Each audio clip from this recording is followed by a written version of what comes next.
ಎಲ್ರಿಗೂ ನಮಸ್ಕಾರ. ನಾವು ಬಂದಿರೋದು ತಿರುಮಕೂಡಲು ನರಸಿಂಹಾಪುರ, ಕರ್ನಾಟಕದ ದೇವಾಲಯಗಳ ನಗರ.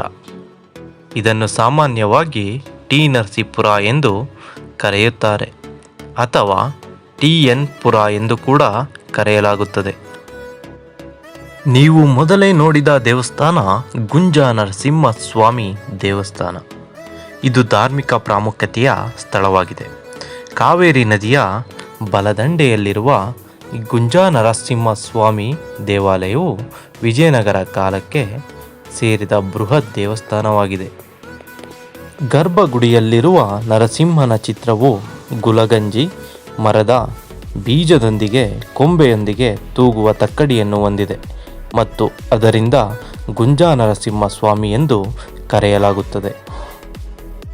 ಈ ಪುಣ್ಯಕ್ಷೇತ್ರದ ದರ್ಶನದಿಂದ ದೊರಕುವ ಪುಣ್ಯವು ಕಾಶಿ ಯಾತ್ರೆ ಮಾಡಿದ್ದಕ್ಕಿಂತ ಒಂದು ಗುಲಗಂಜಿ ಯಾತ್ರೆಯಷ್ಟೇ ಚಿಕ್ಕದಷ್ಟಾಗಿದೆ ಎಂದು ಹೇಳಲಾಗುತ್ತದೆ.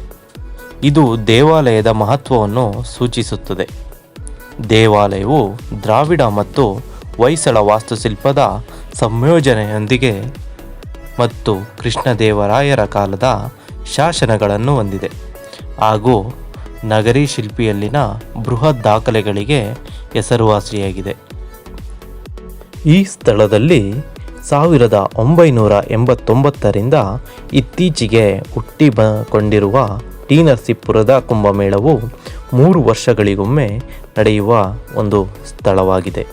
ಈ ತ್ರಿವೇಣಿ ಸಂಗಮದಲ್ಲೇ ಕುಂಭಮೇಳವನ್ನು ಆಚರಿಸುತ್ತಾರೆ. ಇಲ್ಲಿಗೆ ಸೇರುವ ನದಿಗಳು ಕಾವೇರಿ, ಕಪಿಲ ಹಾಗೂ ಸ್ಫಟಿಕ ಸರೋವರಗಳು ಈ ನದಿಯಲ್ಲಿ ಸಂಗಮವಾಗುತ್ತದೆ. ಈ ದೇವಸ್ಥಾನದಲ್ಲಿ ಅತಿ ಹೆಚ್ಚು ಭಕ್ತಾದಿಗಳು ಹರಕೆಯನ್ನು ಕೂಡ ಕಟ್ಟುತ್ತಾರೆ.